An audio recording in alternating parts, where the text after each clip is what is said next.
नमस्कार। बिना बताए मुझे आना पड़ा आप सब लोगों के सामने, इसके लिए क्षमा चाहूंगा। लेकिन मैं ऐसी रोचक बात, ऐसी गजब की बात, ऐसी बात जो आपको जानना ही चाहिए, वो मैं आपके सामने बताने आया हूं।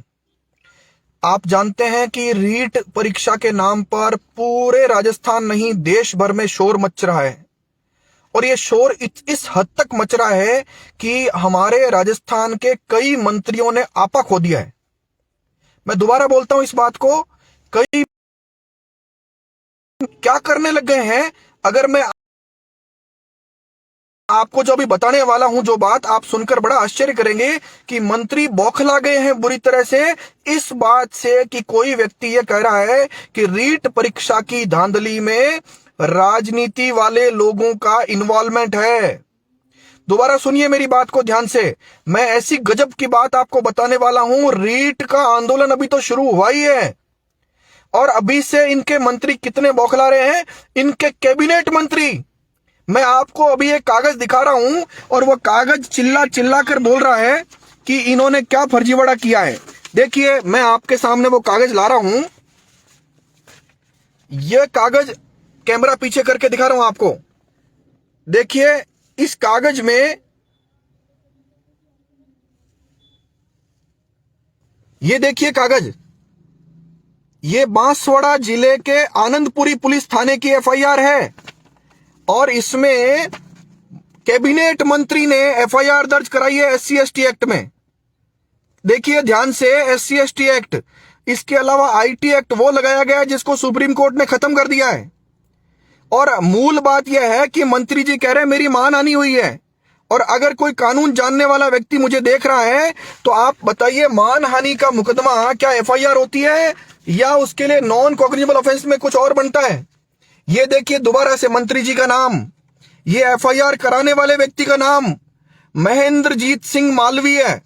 मुझे लग रहा है आप अगर ठीक देख पा रहे हैं तो ये राजस्थान का कैबिनेट मंत्री है। ये जो झूठे मुकदमे कराने की परंपरा हमारे मुख्यमंत्री ने जो शुरू की है, वो परंपरा आगे बढ़कर कैबिनेट मंत्रियों तक पहुंच चुकी है। दोबारा ध्यान से देखिए, महेंद्रजीत सिंह मालवीय ने एफआईआर कराई है और एफआईआर में जो आरोप है वो आरोप बहुत मजेदार है। आपको हंसी आएगी कि महेंद्रजीत सिंह मालवीय कह रहे हैं कि अशोक गहलोत मुख्यमंत्री की बदनामी हुई है। ये देखिए, जल संसाधन विभाग का कैबिनेट मंत्री, इनका लगता है कि उनकी बदनामी हुई है, यानी इनकी मानहानि हुई है। और अशोक गहलोत की मानहानि होने में एससी एसटी एक्ट का मुकदमा दर्ज कराया है मंत्री जी ने। और आरोप क्या है? आरोप यह है, वो कहते हैं कि मैं भील जाति का होकर अनुसूचित जाति का सदस्य हूं और ये जो रीट परीक्षा में किसी ने जो बात कही है, वह बात, उस बात से मेरी मानहानि हो रही है। अगर आप तक ठीक बात पहुंची है तो अब अगली बात सुनिए। मुख्यमंत्री जी के बारे में दुनिया जानती है कि इस आदमी से ज्यादा झूठे मुकदमे कराने का कोई मास्टर आदमी कहीं नहीं है। ये जो एफआईआर मैं आपको दिखा रहा हूं, इसमें मानहानि का आरोप है और एक ऐसा आरोप है सुप्रीम कोर्ट जो कहता है खत्म कर चुका है। और यह एफआईआर पुलिस ने या मंत्री जी ने, मुख्यमंत्री जी ने गायब कर दिया है अपनी वेबसाइट से। देखिए, इस कागज में 28 नंबर एफआईआर है, 30 है, लेकिन 29 नंबर एफआईआर गायब कर दी है। अब मुझे बताइए, मंत्री की अगर मानहानि कुछ हुई है तो इस बात के लिए एफआईआर को गायब करने की जरूरत कहां थी। ये जो रीट, ये निश्चित रूप से जनता की जीत है, नागरिकों की जीत है, उन बेरोजगारों की जीत है जिनके साथ अन्याय हुआ रीट के मामले में। पेपर लीक निश्चित रूप से इन नेताओं के साथ मिलने से हुआ है। ये मालवीय साहब जो कह रहे हैं ना एफआईआर कराने बिना नाम लिए, मैं दोबारा बोल रहा हूं मालवीय साहब, आपकी ये एफआईआर प्रमाणित करती है कि निश्चित रूप से कुछ न कुछ दाल में काला है या दाल ही काली है। आप जो एफआईआर कराने का शौक रखते हैं मुख्यमंत्री के साथ साथ, मैं आपको दोबारा कहता हूं किस किस के खिलाफ एफआईआर कराएंगे। आप एफआईआर कराइए मेरे खिलाफ भी, आप एफआईआर कराइए हर उस बेरोजगार के खिलाफ। 50 लाख बेरोजगार राजस्थान में कंपटीशन की तैयारी करते हैं, आप एफआईआर कराइए। अब मैं आपके सामने बताता हूं कि यह एफआईआर किसके खिलाफ दर्ज कराई गई है। यह एफआईआर उस व्यक्ति के खिलाफ दर्ज कराई गई है जिसने बेरोजगारों की आवाज उठाने का प्रयास किया। वह साथी अभी मेरे साथ है। सबसे पहले मैं इस साथी को सैल्यूट करता हूं इस बात के लिए कि इस आदमी ने पूरी ताकत से, दमखम से इस बात को उठाया। इस बात को उठाने पर मंत्री जी को दर्द हुआ, कैबिनेट मंत्री जी को दर्द हुआ। इस कैबिनेट मंत्री पर यह एफआईआर हुई है। मैं मेरे साथी, मेरे साथ जो बैठे हैं, मैं उनसे आपकी बात करा रहा हूं रूबरू कि उनके साथ हुआ क्या था। मैं इनसे पूछना चाहता हूं, इसीलिए इनकी तरफ कैमरा कर रहा हूं कि आपको कौन से जिले से उठाया गया, कौन से जिले में ले जाया गया, और इस एफआईआर में तो आरोपी बनाया नहीं, 151 सीआरपीसी यानी शांति भंग में आपको बंद कर दिया गया। मैं मेरे साथी श्री असलम चौबदार की तरफ कैमरा कर रहा हूं। एक बार असलम जी से मेरा कहना है कि बताएं कि वास्तव में क्या हुआ आपके साथ।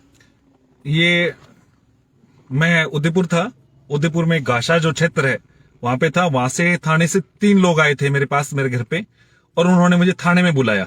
थाने में बुला के उन्होंने मुझे कुछ भी नहीं बताया। मुझे पता ही नहीं था कि किस प्रकार से उन्होंने वायलेंस की बात कही है, कुछ और कही है, या कुछ ऐसे मंत्री जी ने कोई एफआईआर दर्ज करवा दी है, किस प्रकार से किए। उन्होंने थाने में बिठाया, कहा था कि पूछताछ की जाएगी, पूछताछ करेंगे। तो उन्होंने बिल्कुल भी कुछ नहीं पूछताछ किया, कई देर बिठाया रखा। फिर 8 बजे मुझे बुलाया, और रात को 2 बजे एक टीम आती है बांसवाड़ा से। टीम का नाम दिया गया, 4 व्यक्ति आते हैं, 4 पुलिस वाले आते हैं, एक जो प्राइवेट कार थी उनके पास स्विफ्ट, और उसमें बिठा के उन्होंने बांसवाड़ा के आनंदपुरी थाने ले गए। और वहां पे मुझसे पूछा कि क्या है तुम्हारे पास, कोई सबूत है तो बताओ, किस प्रकार से है, किस प्रकार, कोई और है तो वो बताओ, कोई कहानी है तो वो बताओ। और इसमें जो कहानी थी जो मैंने उनके सामने रख दी कि इस प्रकार का कोई मामला है, और जिसमें युवा बार बार परेशान है रीट भर्ती में, और रीट के खिलाफ मैंने कोई व्यक्ति विशेष पे कोई टिप्पणी नहीं की, कोई मंत्री विशेष पे कोई टिप्पणी नहीं की थी, और मैंने किसी का नाम नहीं लिया था। और उन्होंने जो एफआईआर दर्ज करवाई वो एसटीएस एक्ट में करवाई, और मुझे पूछताछ करने के बाद में 151 में पाबंद किया।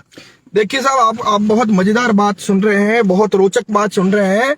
एक ऐसी बात सुन रहे हैं जिस पर आपको विश्वास ही नहीं होगा। एक व्यक्ति को उदयपुर जिले के नाथद्वारा के आसपास जो जगह है वहां से उठाया जाता है, थाने में ले जाया जाता है, और थाने में ले जाकर वहां से उसको रात को 2 बजे फिर अगवा किया जाता है, अपहरण। दोबारा सुनिए, सिविल वर्दी में अपहरण करके उसको बांसवाड़ा के आनंदपुरी थाने में ले जाया जाता है। और रात भर पूछताछ के बाद यह व्यक्ति कहता है कि मैंने जो बोला है उसको डिलीट नहीं किया है, वो सारा मेरे फेसबुक पर पड़ा है और मैंने डिलीट किया नहीं, डिलीट करूंगा नहीं। और जब ये बोला जाता है तो पुलिस वालों के हाथ पांव फूल जाते हैं कि कैबिनेट मंत्री ने झूठी SC/ST की एफआईआर कराई है। कौन से कानून में? 66 IT एक्ट।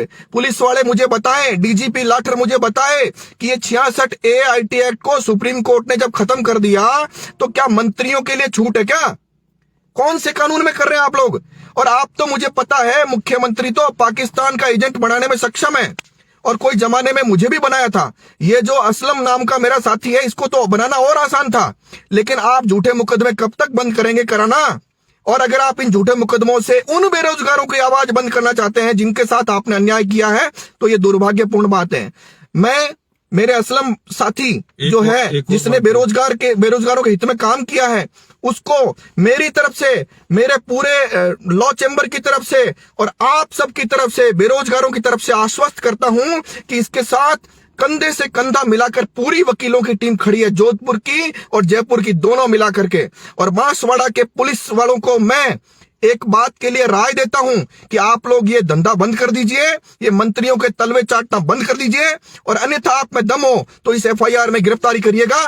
पूरे राजस्थान का युवा उबला हुआ है, और जिस एफआईआर में आपको लगता है अशोक गहलोत के साथ अन्याय हुआ है, उस एफआईआर को वहां बांसवाड़ा में क्यों? यहां कराओ ना, जयपुर में पुलिस मुख्यालय में, और CID CB जहां पर गलत धंधा चलता है वहां कराइए। और मैं कहता हूं असलम जेल जाने को तैयार है, मैं भी जेल जाने को तैयार हूं।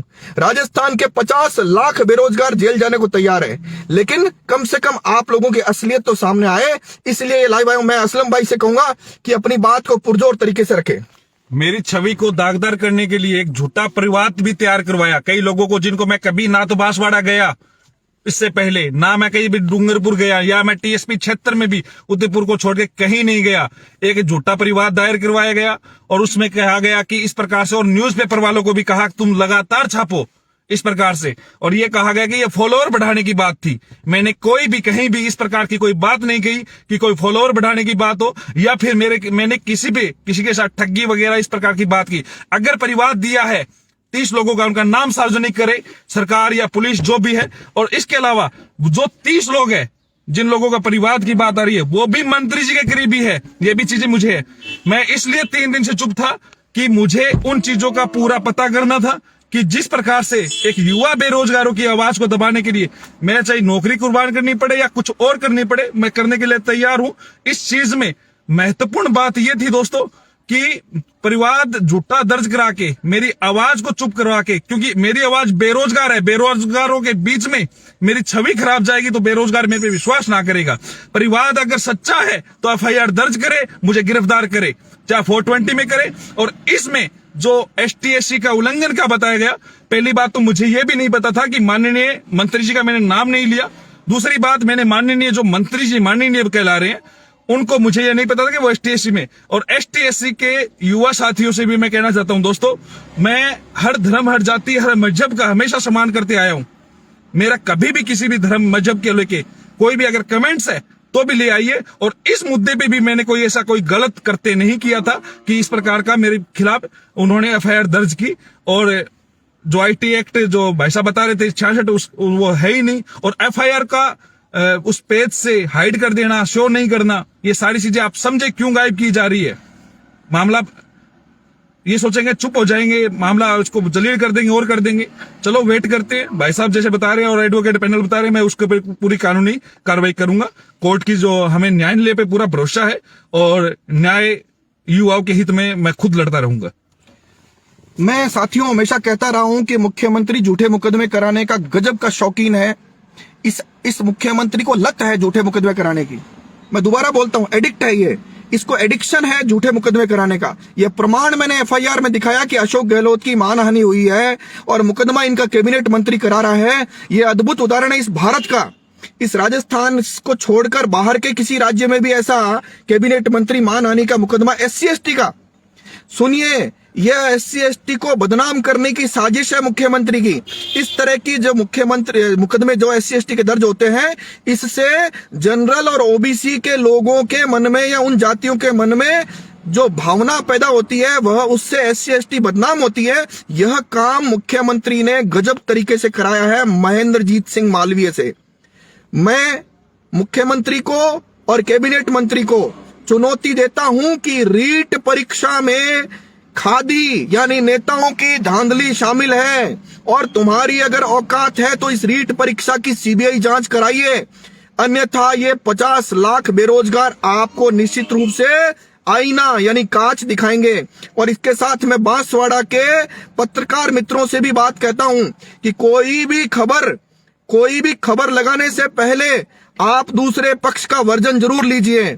बिना वर्जन लिए लगाई गई खबर विश्वसनीय नहीं होती है और यह भी मानहानि की श्रेणी में आती है। अगर महेंद्रजीत सिंह मालवीय यह कहता है कि असलम चौकीदार ने यह बोला है तो एक बार असलम चौकीदार से पूछ लीजिए। असलम चौकीदार को गिरफ्तार करेंगे, जेल डालेंगे तो भी यह लाइव नहीं हटेगा। मेरा वाला यह लाइव भी सुरक्षित कर रहा हूं और मैं आप सबको चुनौती देता हूं, असलम को, मुझे और राजस्थान के सभी 50 लाख बेरोजगारों को आप जेल में डाल दीजिए, फिर भी यह आवाज नहीं दबेगी। आप सब लोगों से बिना सूचना आया और रीट की आवाज को बुलंद रखनी है। रीट परीक्षा जिसमें पेपर लीक हुआ है वह रद्द होनी चाहिए और उससे पहले CBI जांच होकर इन नेताओं की धोती खुलनी चाहिए। इन नेताओं को असलियत पता लगनी चाहिए। हरियाणा में जिस प्रकार से मुख्यमंत्री जेल गए, इस बार मुख्यमंत्री को भय लग रहा है कि मुझे कोई इनको जेल में डाल देगा, इसलिए CBI जांच नहीं करा रहे हैं।